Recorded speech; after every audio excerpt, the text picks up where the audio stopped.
Bienvenidos todos a nuestro programa de radio en este día. Le damos la bienvenida a nuestra querida Madre Adela Galindo, nuestra Madre fundadora de las siervas y siervos de los corazones traspasados de Jesús y María. Madre, ¿cómo está hoy usted?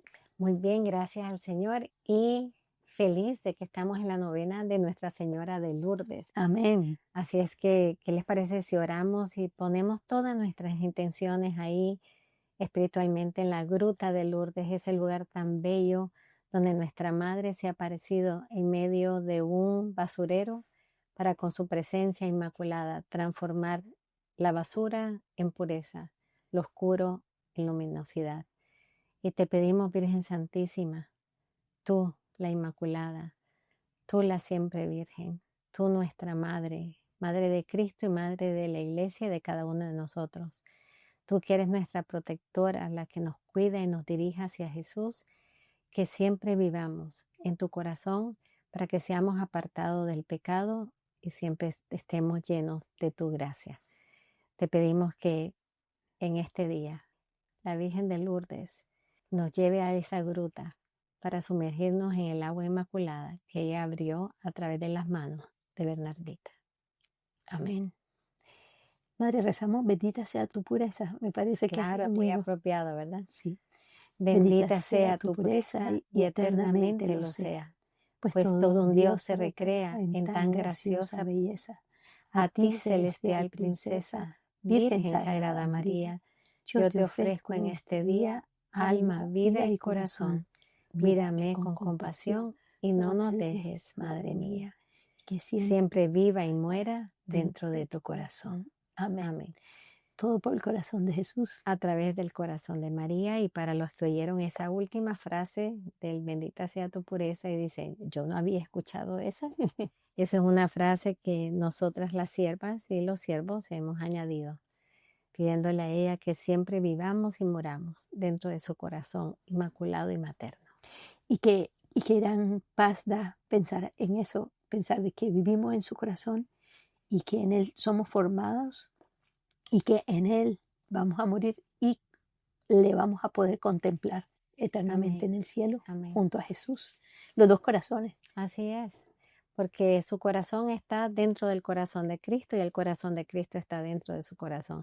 Esa unión indisoluble de la cual habló el Concilio Vaticano II y que el Santo Padre León XIV nos ha pedido tanto que en este año estudiemos los documentos del concilio. Pues les recomiendo que lean el capítulo 8 de la Constitución Lumen Gentium, Luz de las Naciones, que acabamos de pasar el día 2 de febrero, ¿verdad? El día de la presentación, donde Simeón en esa bellísima exclamación dice que Jesús es la luz de las naciones.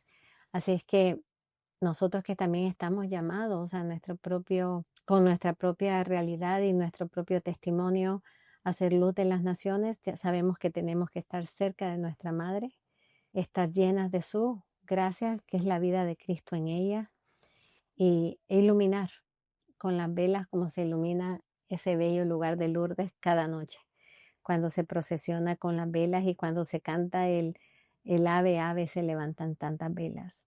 Yo creo que esa es una realidad física en Lourdes, pero que tiene un significado muy profundo y quizás en el próximo programa podemos hablar de las apariciones de Lourdes y de todos los simbolismos tan importantes que dentro de no solamente la aparición, pero en todos los frutos que quedaron hasta nuestros días.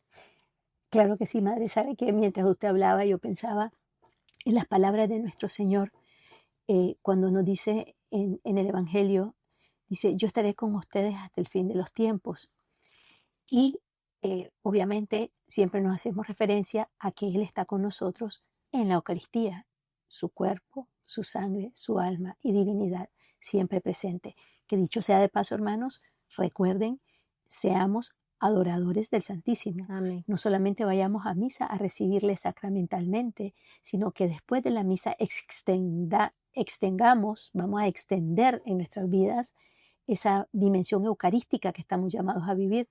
Y les invitamos que en sus parroquias, que hay adoración perpetua, se anoten, tomen una hora. Como dijo el Señor en Getsemaní, que ya pronto viene la Cuaresma y estaremos hablando de eso eventualmente, pero el Señor les dijo, velen conmigo una hora, y los discípulos se quedaron dormidos. En estos tiempos nos estamos quedando dormidos. Ujú. ¿Por qué? Porque no estamos velando ni siquiera una hora con el Yo creo Señor. que eso es, sister, porque no entendemos. Esto es muy importante para todos nosotros porque es una realidad que nos corresponde a cada uno y nos corresponde a todos como iglesia estar atentos. El Señor dijo, vigilen, estén atentos. Lo repitió muchas veces en el Evangelio. Eh, ¿Qué les pasó a los apóstoles? Especialmente a los tres más íntimos, ¿verdad? A los que el Señor llamaba a participar de los momentos más íntimos con Él, Pedro, Santiago y Juan. ¿Qué les pasó que se quedaron dormidos? Que 3 veces el Señor tuvo que salir y les dijo, oren, oren, estén alerta, estén vigilantes. El espíritu es fuerte, pero la carne es débil. No pueden estar conmigo una hora. ¿Por qué? Sí, podemos decir, estaban cansados. Físicamente la razón o la excusa es el cansancio, pero la razón más importante es que no estaban conscientes plenamente porque no quisieron comprender plenamente el momento que se vivía. Jesús lo había hablado en la última cena, las horas que se avecinaban, la pasión que ya empezaba a vivir en su corazón, que luego sería una pasión física. El Señor estaba hablando de momentos oscuros y unos estaban distraídos, otros estaban queriendo saber otras cosas, otros queriendo preguntar. Las distracciones que nos pone la carne, el mundo y el demonio para no escuchar y poner atención a los momentos que vivimos. ¿Qué momento es ahora que requiera de mi oración, que requiera de mi compañía al Señor, que requiera también de la gracia que yo necesito recibir estando ante la Eucaristía? Por eso la Iglesia, también el Concilio Vaticano II, dice que a cada generación le corresponde conocer, entender y rumiar los signos de los tiempos.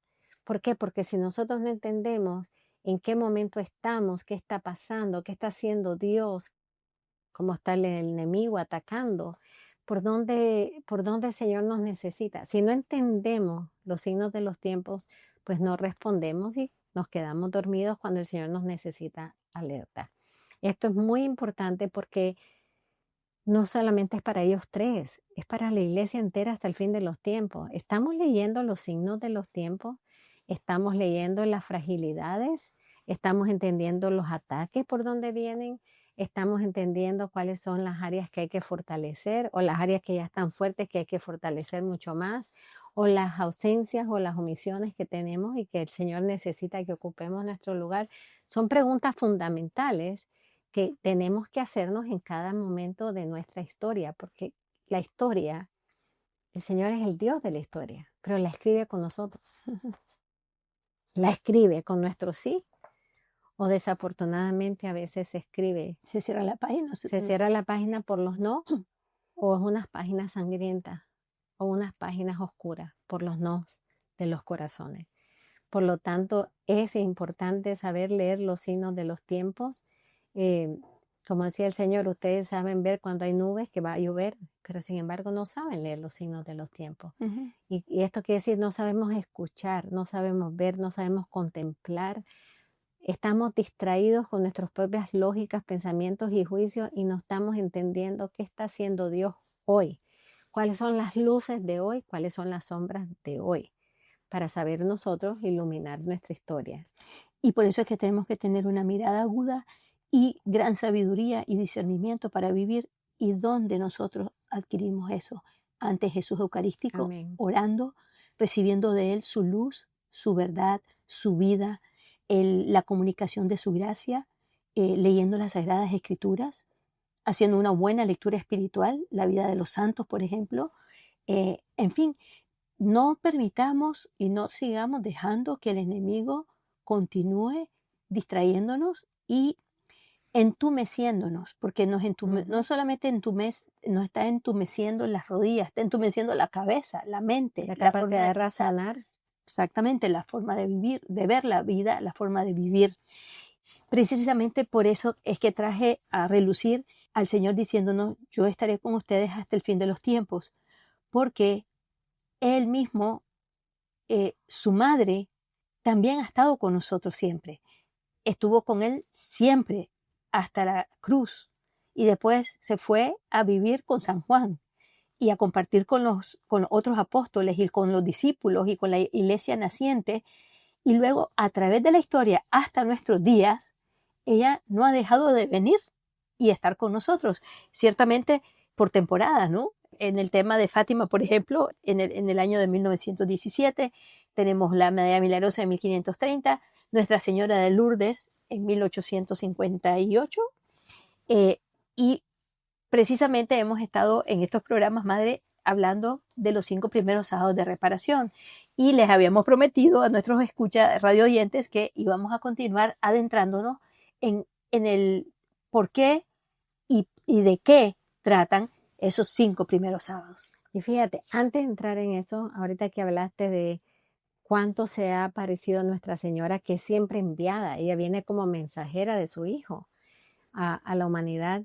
Vemos que desde lo que se considera la era mariana, 1830, hemos visto un aumento de las apariciones marianas. Y esto es uno de los signos de los tiempos que no podemos dejar de observar. ¿Por qué el Señor está mandando más a su madre? Hay algo que nos tiene que decir, no solamente en cada aparición. El mismo hecho de que la Virgen esté viniendo más y apareciéndose más en el mundo es ya un signo de lo que Dios quiere hacer en el mundo hoy y al cual nosotros tenemos que estar atentos. Escuchar las llamadas de la Virgen, escuchar lo que nos pide. Por eso es importante en este año que estamos dentro del marco del 100 aniversario de la petición de los 5 primeros sábados de reparación al Inmaculado Corazón. Esta es una petición del niño Jesús, que luego la Virgen la confirma. Pero el niño Jesús le pide a Sor Lucía, como hablamos en el programa anterior. Entonces, no podemos nosotros ver esto como una devoción más. Una devoción más es tal vez, no sé, rezar una coronilla. Y no estoy hablando de la misericordia porque la pidió nuestro Señor Jesucristo, pero rezar la coronilla, por ejemplo, a San Charbel, es una devoción. Pero lo que fue pedido por Jesús o fue pedido por la Virgen pasan a otro nivel de devoción. Ya no es una devoción, es una respuesta a un llamado particular. Y en este caso estamos entrando a ese llamado tan importante que hizo el niño Jesús y después la Virgen lo confirma y lo reitera de los 5 primeros sábados de reparación al Inmaculado Corazón. Esto fue en 1925, por eso estamos en el marco del 100 aniversario. Pero no fue hasta 1930 que la Virgen le pregunta a Jesús directamente por qué se tiene que reparar en cada sábado de estos 5. Y aquí vienen lo que Jesús le dice, las 5 razones por qué ofrecer cada primer sábado durante estos 5 meses. E interesantemente, el primer sábado es dedicado a la reparación a las ofensas contra la Inmaculada Concepción. Y mire qué bonito, Madre, que nos toca hablar en este programa en la novena de Lourdes, que es el primer lugar donde la Virgen se aparece. Y cuando, acuérdense que el padre, el sacerdote, le pedía a Bernardita, pregúntele a la señora cómo se llama.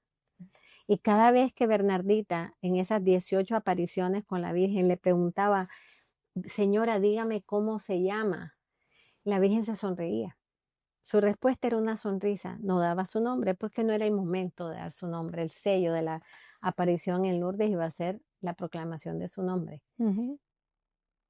Pero ella sonríe hasta que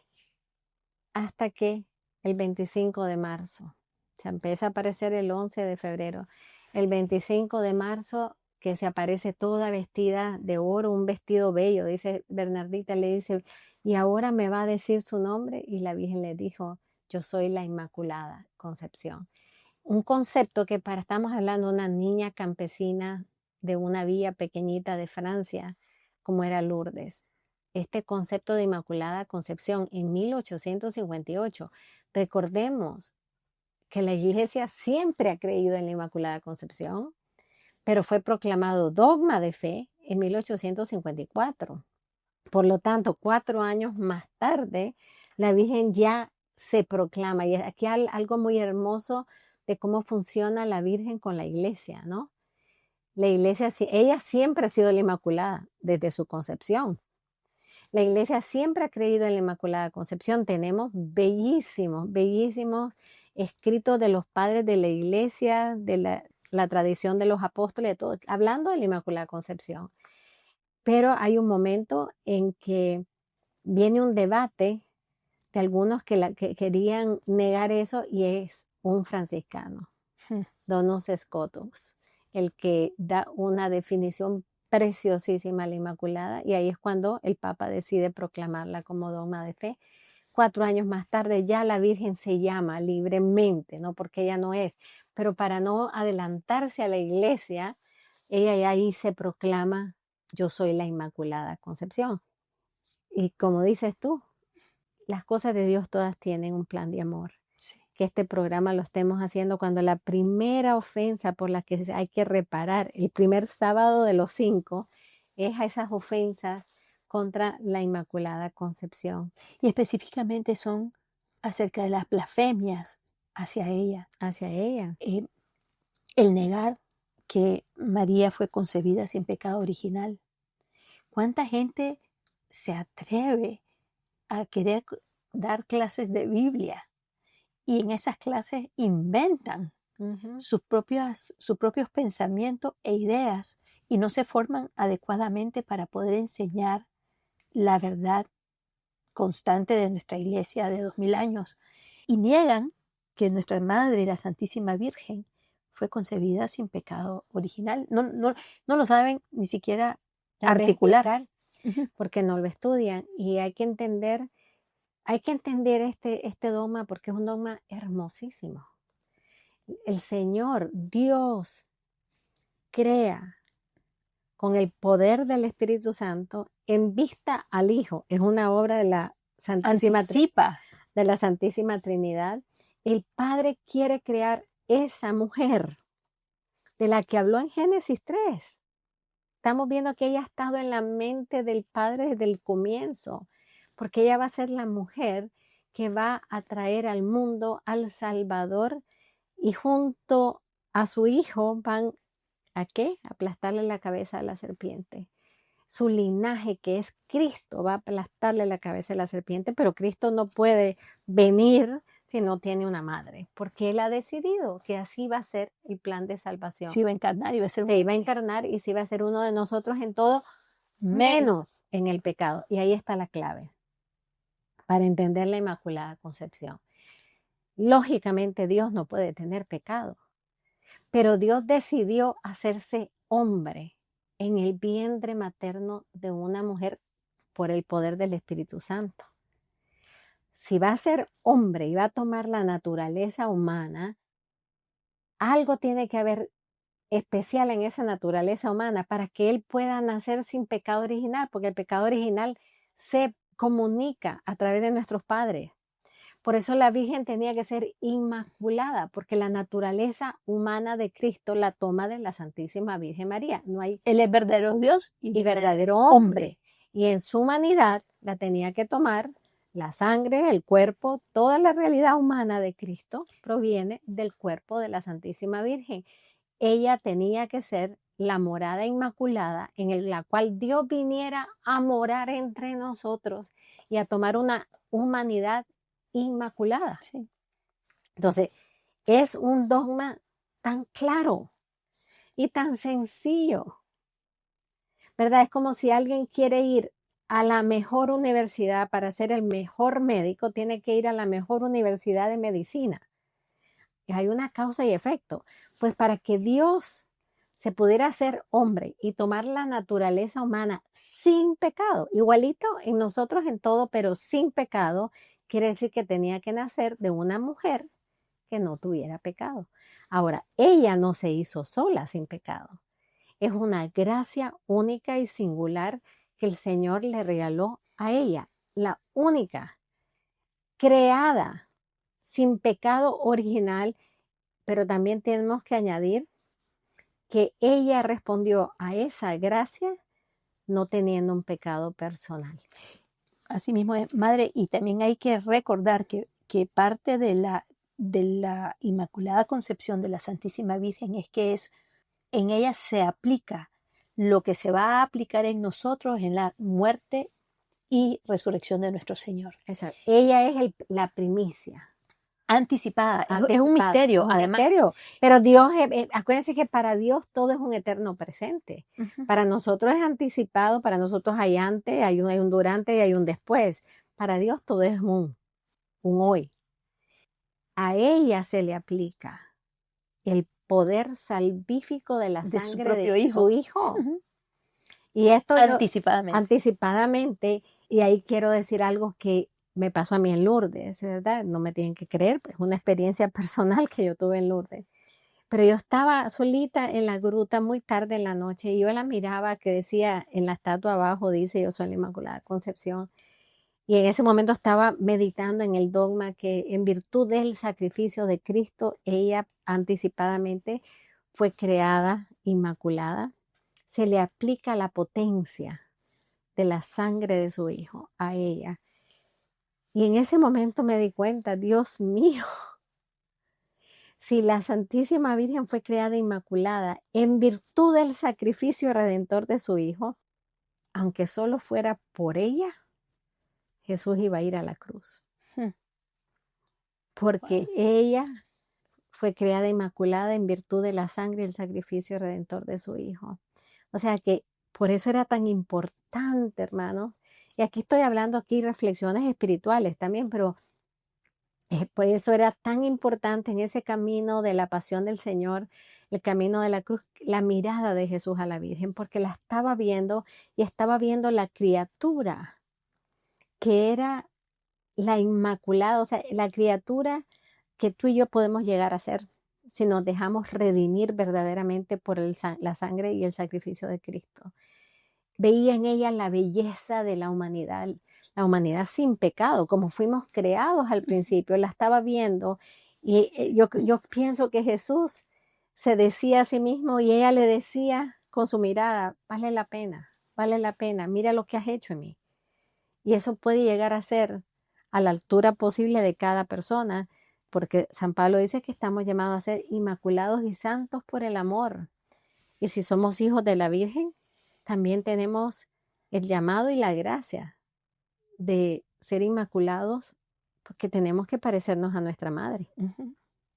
O sea, Y porque también estamos luchando por erradicar de nosotros todo pecado para irnos llenando de gracia. y de Como la pureza. salud del ángel. O sea, para los que niegan la Inmaculada Concepción o la minimizan, porque a veces no es tan directo.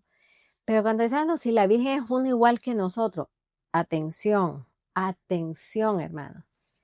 La Virgen es una igual que nosotros, es una de nuestra raza, como dice el Salmo, ¿verdad? Ujú. Que a los nicaragüenses les encanta esto, una de nuestra raza. Es una de nuestra raza porque es una persona humana, pero no es igualita a nosotras, porque nosotros no somos inmaculados, nosotros nacimos con pecado original, nosotros hemos cometido pecado. Y nosotros no somos la madre de Cristo.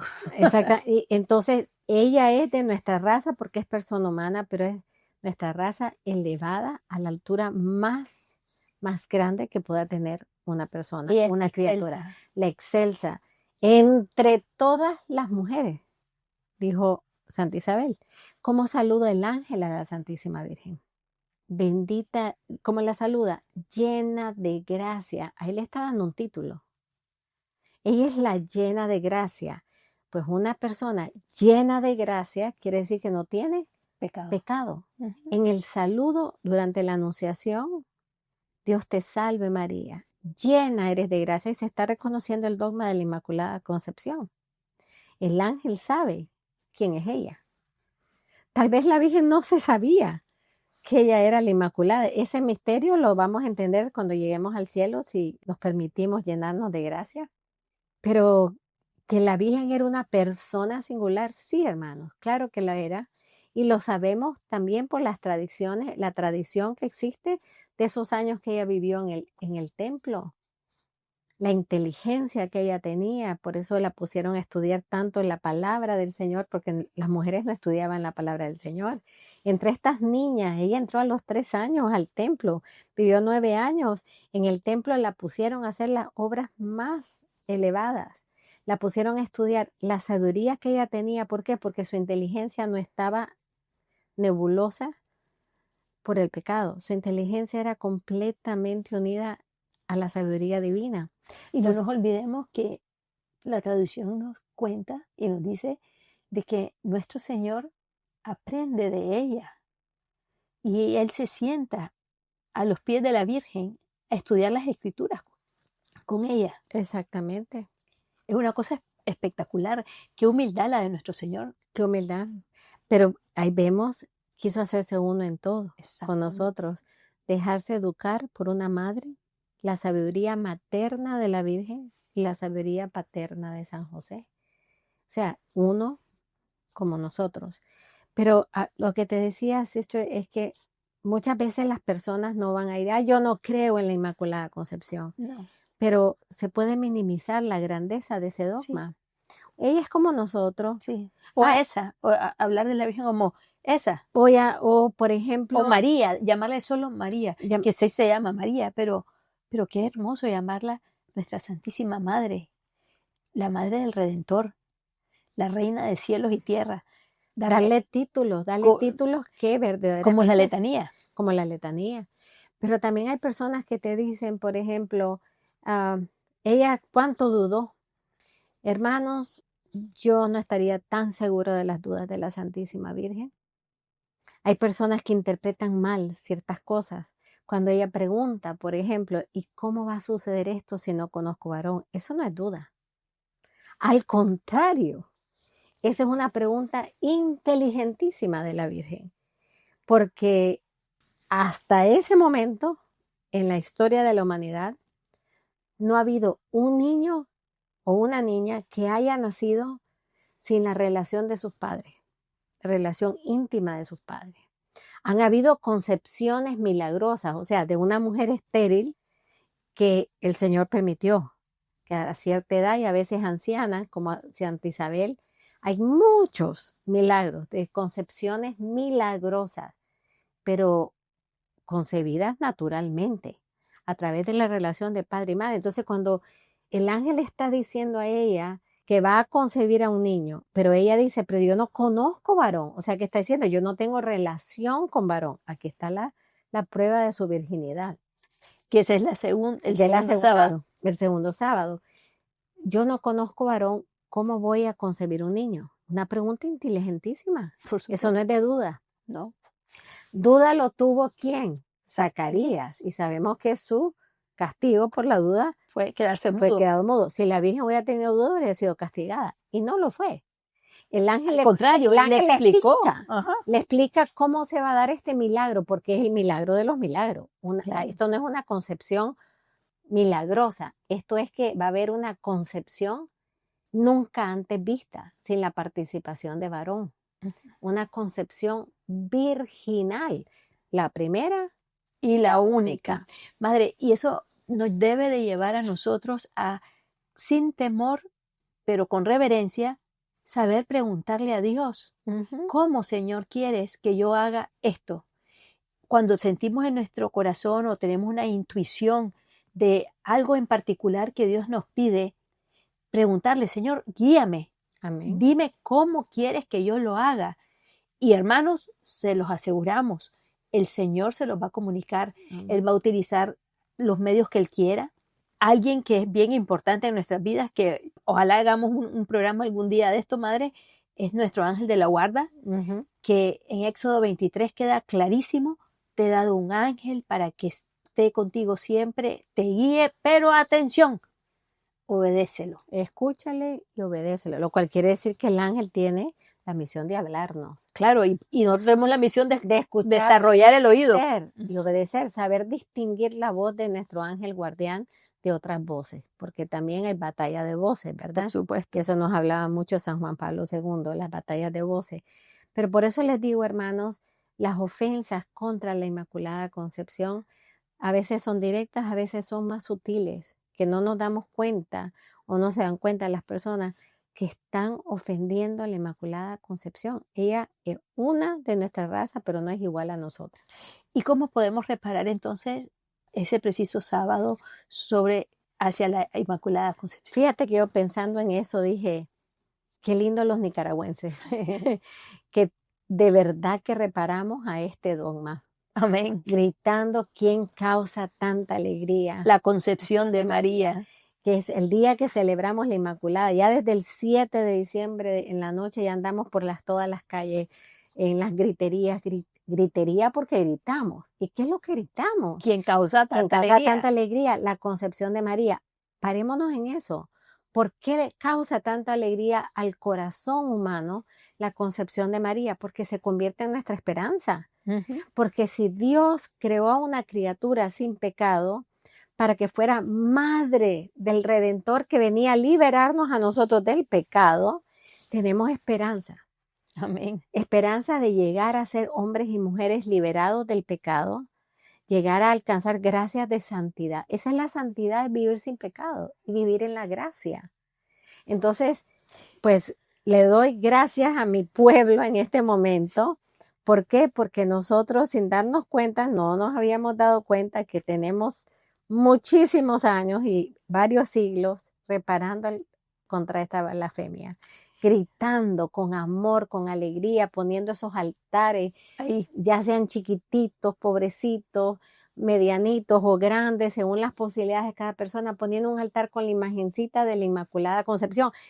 Hay un montón de reparaciones que tienen que ver con esta petición, porque Sí. hay imágenes en todas las casas Exacto. de la Inmaculada Concepción y se está celebrando el dogma de la Inmaculada, que es que nuestra madre fue concebida sin pecado original, nunca fue tocada por el pecado, y por eso es que el enemigo la odia tanto.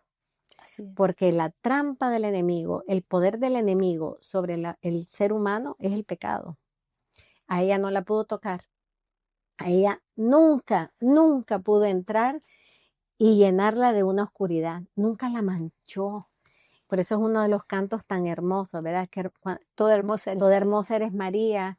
desde Desde tu tu instante instante. primero, nunca te manchó. Nada te manchó. ¿Por qué? Porque el pecado nos mancha, hermanos. Y esto me recuerda en una de las apariciones, de las primeras apariciones de Nuestra Señora en Medjugorje, que unas personas le decían a las videntes, díganle a los videntes que la queremos tocar. Y le dijeron a la Virgen, y la Virgen le dice, me voy a dejar tocar hoy. No me voy a dejar ver, pero me voy a dejar tocar. Y los videntes indicaron a las personas dónde estaba la Virgen. Y sí sintieron el cuerpo de la Virgen. Pero los videntes vieron cómo el vestido de la Virgen se iba manchando. Cuando algunas personas tocaban, lo cual le preguntaron qué significa eso, personas que no se han confesado, que tienen pecado y no se han confesado. Hermano, esto son cosas sencillas, estos sencillos, pero que nos hablan fuertemente. Sé que lo primero es creer en este hermosísimo dogma que, a propósito, si eres católico, tienes la obligación de creer en este dogma. Claro. Y usted sabe, cuando usted estaba hablando sobre los altares que se hacen para celebrar la Inmaculada Concepción, es una forma de poner amor donde hay desprecio. Así es. Porque uno repara. ¿Qué es lo que es la reparación? Es volver a poner junto algo que está roto. Exactamente. Volver a enderezar algo que está torcido. Volver a poner algo que falta. Y aquí en este caso sería dar amor y darle amor a la Santísima Virgen. Y honrarla por ser inmaculada. Donde hay quienes la desprecian. También, usted lo dijo también, tener la fe. Fe donde hubo negación. Exactamente. Y de verdad que el pueblo nicaragüense lo hace maravillosamente. O sea, de verdad que ese primer día de primer sábado, nosotros los nicaragüenses lo reparamos, pero a la perfección. Exacto. Ponemos amor donde hay desprecio, tenemos nuestra fe donde hubo la negación. Otra cosa, y consolamos. Los niños, desde que nacemos en Nicaragua, desde que nacíamos chiquititos, íbamos como familia en las calles con las bolsas, ¿verdad? Porque nos daban la gorra que decíamos, son los regalos que nos daban en cada casa, ya sea un caramelito, unas casas te podían dar otras cosas, pero es parte de celebrar, es dar un regalito a quien grita, ¿no? Quien causa tanta alegría. La Concepción de María, y te dan un regalito. Íbamos como familia, como niños. Ya desde niños aprendimos a celebrar a la Inmaculada. Creo que también Colombia lo hace, ¿verdad? Sí. Componiendo velitas. O sea, hermanos, los gestos de amor, muchas veces, esos pequeños gestos de amor y devoción, La gente se burla. Y sin embargo, yo te quiero hacer una pregunta. En tu cumpleaños, ¿cómo te sientes cuando te llevan un ramo de rosas? Quiere decir que el ramo de rosas representa toda la capacidad de amor que hay hacia ti, ¿no? Pero es un gesto que te representa que se acordaron de ti en tu cumpleaños, un regalito que te den, una llamada. Entonces, ¿por qué para el Señor, para la Virgen o para los santos no podemos nosotros hacer esos gestos de amor? Es verdad. El amor siempre tiene que ser visible. Mi frase, que muchos me conocen por ello, el amor tiene que ser visible para ser creíble. Así es. Hay gente que dice, no hace falta ponerle velas ni ponerle flores a la Virgen para que ella sepa que nos ame. No, de hacer falta, no hace falta. Pero un gesto de amor. Pero los gestos de amor se hacen falta, no solamente para que ella se sienta amada, muy importante para que nosotros aprendamos a amarla. Amén. Porque los gestos de amor ensanchan nuestro corazón. Porque tener que salirme y pararme a comprar unas rosas me hace salirme de mí mismo y pensar en cuánto tengo que amarla. Prenderle una velita. Cómo ella no va a honrar la petición que tú tengas en tu corazón cuando la acompaña una velita. Entonces, hermanos, el amor es la clave de la reparación. Amén. Porque las ofensas contra el amor, porque al final y al cabo, todo lo que se ofende que tenga que ver con Dios o con su madre o con su iglesia o con los santos O lo sagrado. todo lo sagrado, todo lo que se ofende a relación con Dios es una ofensa directa a su amor, porque todo es regalo de amor.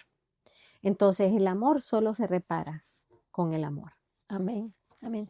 Pues el segundo sábado, Madre, es la reparación contra las ofensas en contra de su virginidad. Y creo que eso es muy importante siempre, ¿no? Pero la virginidad de la Santísima Virgen María, valga la redundancia, en ella sí se puede hacer, nos enseña el dogma de que ella es virgen en el parto, antes del parto, en el parto y después del parto, y permanece virgen para siempre. Por eso el dogma, que es el segundo dogma mariano. Fíjate que aquí hay ofensas contra los dogmas. El dogma es la virginidad perpetua de la Santísima Virgen María, que quiere decir lo que acabas de explicar. Ella fue virgen antes del parto, por eso estamos lo que hablamos antes, ¿verdad? Que es una concepción virginal la que ella tiene de Jesús por el poder del Espíritu Santo que vino sobre ella. Pero ella es virgen durante el parto, que lo vamos a explicar, porque ese es otro milagro. Así como el Espíritu Santo entró en ella y colocó en su vientre materno a ese niñito Jesús. Hermanos, aquí hay un mensaje pro vida muy grande. El Espíritu Santo entró y colocó la vida de Jesús en el vientre materno de la Santísima Virgen, siendo él una celulita chiquitita. Esto es para que no digan que no es un ser humano el que está en el vientre materno. También, cuando ya es hora del parto, lo que nosotros celebramos el 25 de diciembre, ¿verdad? La natividad de nuestro Señor. Así como el Señor entró sin romper nada en ella, entró el Espíritu Santo y colocó la vida en ella, también el Señor hizo que saliera Jesús sin romper nada en ella. Entonces, algunos dicen, ¿cómo puede ser eso posible? Pues sí, es posible, porque se acuerdan en los hechos de los apóstoles, cuando estaban reunidos los apóstoles, y Jesús traspasaba sin romper las paredes. Si puede traspasar sin romper paredes, ¿cómo no puede traspasar el vientre materno sin romper nada en ella? La virginidad durante el parto de la Santísima Virgen. Esto muchos padres de la iglesia también han explicado que esto nos deduce que el parto de la Virgen, el parto de Jesús, de la Virgen, fue sin dolor. Y claro que fue sin dolor. Primero porque el niño no tuvo que romper nada en ese cuerpo virgen, en ese cuerpo puro de la Santísima Virgen, pero también porque el dolor de la maternidad es consecuencia del pecado. Ni ella tenía pecado, ni el hijo que estaba dando a luz, el hijo que era el redentor del mundo. Por lo tanto, no tenía que sufrir dolores de pecado. Yo les voy a decir a dónde la Virgen iba a ser la tercera ofensa, que después la vamos a hablar. Donde la Virgen sí tuvo los dolores de parto, no en su vientre, sino en su corazón, cuando nos aceptó al pie de la cruz como nuestra madre. Le costó el traspaso espiritual de su corazón ver a su hijo crucificado, el darnos a luz y recibirnos a nosotros como hijos. Pero eso es otro tema. Y también en la virginidad perpetua está después del parto, antes, durante y después, que quiere decir que la Virgen no tuvo más hijos. Clarísimo, esto es atacadísimo, esto es constantemente una ofensa a la virginidad de la Virgen. ¿Cuántos hablan de que tuvo más hijos, de que la Virgen tuvo relaciones con San José? Dios mío, hermanos, si entendiéramos lo que estamos diciendo, quien dice semejante ofensa. Es así. Primero que nada, yo pienso que los que piensan de esta manera, piensa que el ser humano no tiene capacidad de virginidad, que el ser humano, period, no tiene la capacidad de vivir en celibato.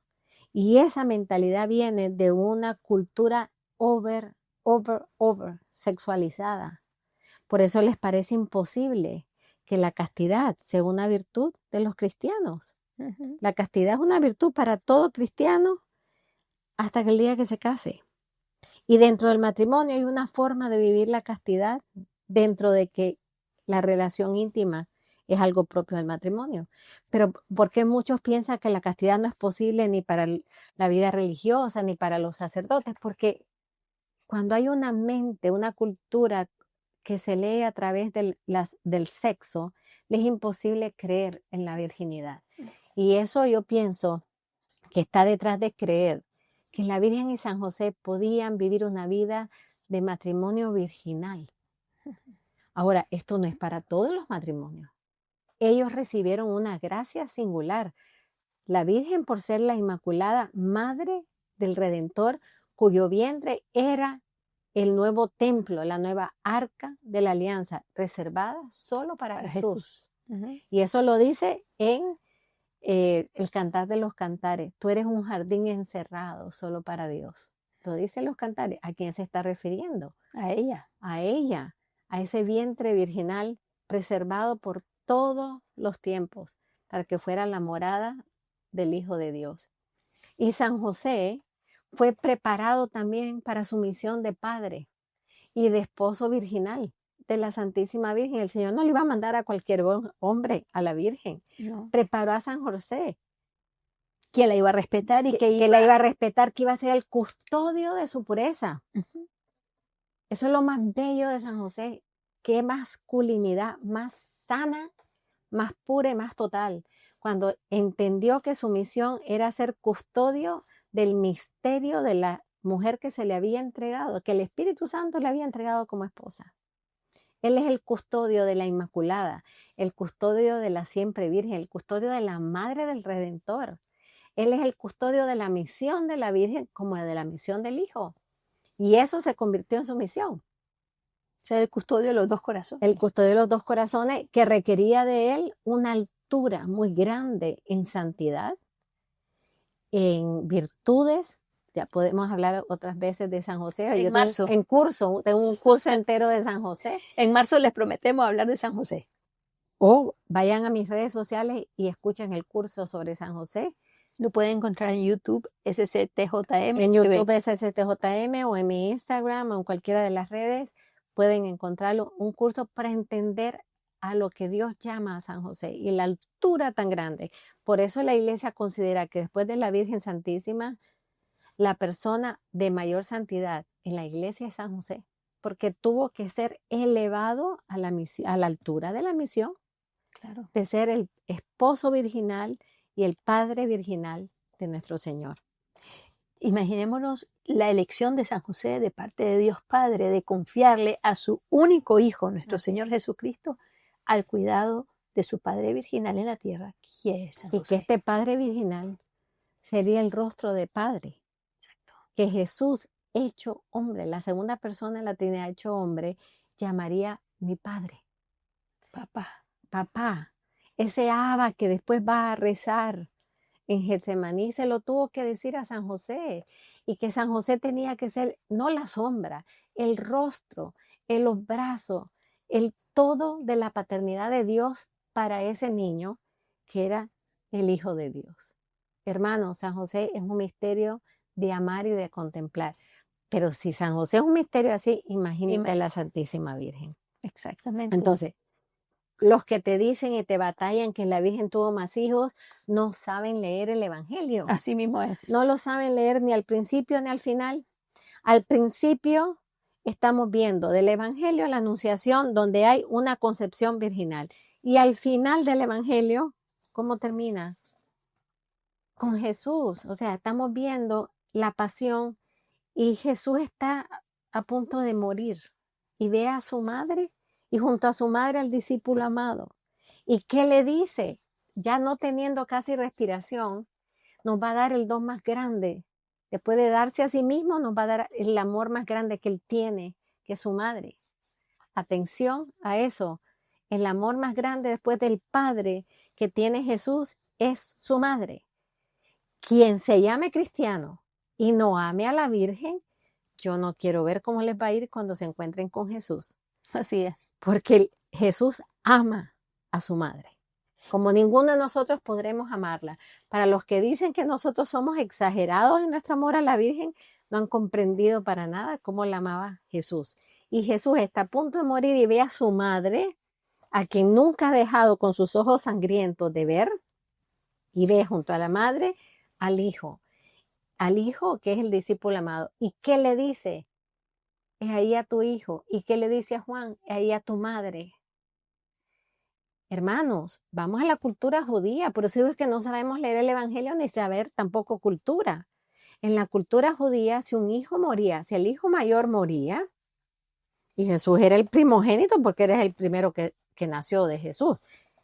Para los Y que único, primogénito y único, pero Ajá. para los que dicen que hubieron otros, cuando el primogénito moría, tenía que quedarse cuidada o viviendo con el próximo hijo, o si no con el otro hijo, o si no con el otro hijo. ¿Por qué no se la dejó a los otros hijos? Para los que dicen que ya tuvo más hijos con San José. Porque no habían. Porque no habían. Porque la maternidad de ella, física y biológica, también espiritual, sobre Jesús, no acabó con Jesús. Continuaba con el cuerpo místico de Jesús, que era la iglesia. Y por eso se le entrega a Juan, porque Juan representa toda la iglesia. Juan es la nueva estirpe, la nueva familia de Jesús. Aquí no había más hijos, hermanos. Esto es razonable, esto es razonamiento. La fe es razonable, decía San Juan Pablo II. Ahora empezaba la nueva familia, y la nueva familia de Jesús era con sus hermanos que él había estado recogiendo y llamando a través de sus 3 años de ministerio público. Y por eso mismo es que se le entrega a uno de los miembros de su nueva familia. Uno de los primeros que elige y uno de los 3 íntimos de su discípulo amado. Y quien estuvo al pie de la cruz con él, además. Exactamente. Que era testigo ocular del misterio de la redención, testigo ocular del sacrificio de Cristo en la cruz. Y de la Virgen al lado. Y del sacrificio de la madre, que estaba de pie, dice las Escrituras. ¿Qué madre aguanta ver a Jesús? Si hay gente que salió de la película de la Pasión porque no aguantaban. ¿Qué madre aguanta de pie? Ver a su hijo morir. Ver a su hijo morir de esa manera. El de pie habla de la dignidad de madre y reina que tenía la Virgen. Por lo tanto, él es el testigo ocular de algo muy importante para nosotros, por eso San Juan es uno de nuestros patrones. Testigo ocular del traspaso del corazón de Jesús y testigo ocular del traspaso espiritual y místico del corazón de María, lo cual fue profetizado en la presentación del niño en el templo. Entonces, hermanos, ¿cómo podemos nosotros, les voy a decir algo, cómo podemos nosotros reparar siendo como San Juan? Tomando el lugar de esos hijos que la Virgen está supuesta a cuidar, a educar, a amar, proteger, sabiendo que la Virgen, su único hijo, ha sido Jesús. Y por mandato de Jesús, todos nosotros nos convertimos en sus hijos. No hay reparación más hermosa que aprender a defender la virginidad de la Virgen. Tenemos que aprender a defenderla, pero para eso hay que estudiar. Claro. Y segundo, aceptar que si ella no tuvo más hijos que la cuidaran, al menos tú, como le dijo a Sor Lucía, procura amarla y consolarla. Amén, amén. Bueno, madre, ya llegamos al final del programa. Nos quedamos en el segundo día, así que en el próximo programa tenemos que ir los otros 3 sábados, porque son 5, recuerden, tocamos la Inmaculada Concepción, gracias, madre. la virginidad perpetua. Correctamente. Y entonces luego en el próximo programa estaremos tocando los otros 3 puntos. Les invitamos el día viernes 13 de febrero al cenáculo eucarístico que será en la parroquia de Nuestra Señora de Guadalupe, que es el santuario de Nuestra Señora de Guadalupe. Ya. Donde ella empezó por decirse, yo soy la Madre de Dios, la siempre Virgen. Amén. Ella empezó haciendo reparación. Y me parece que es hermosísimo porque es el fin de semana del amor, porque el 14 de febrero es el Día del Amor. Entonces, les invitamos el 13 de febrero, viernes, 8 de la noche, a la Santa Misa, seguido de la adoración eucarística. En Nuestra Señora de Guadalupe y darle todo nuestro amor a la Virgen. Exactamente, vamos a reparar, vamos juntos a reparar al Señor, al corazón eucarístico de Jesús y al Inmaculado Corazón de María en esa noche de amor en el cenáculo el día 13 de febrero, viernes, a las 8 de la noche en el santuario de Nuestra Señora de Guadalupe en el Doral. Que el Señor le bendiga y que Nuestra Señora se sienta amada por nosotras y por nosotros. Recuerden que el amor solo puede ser reciprocado con el amor. Amén.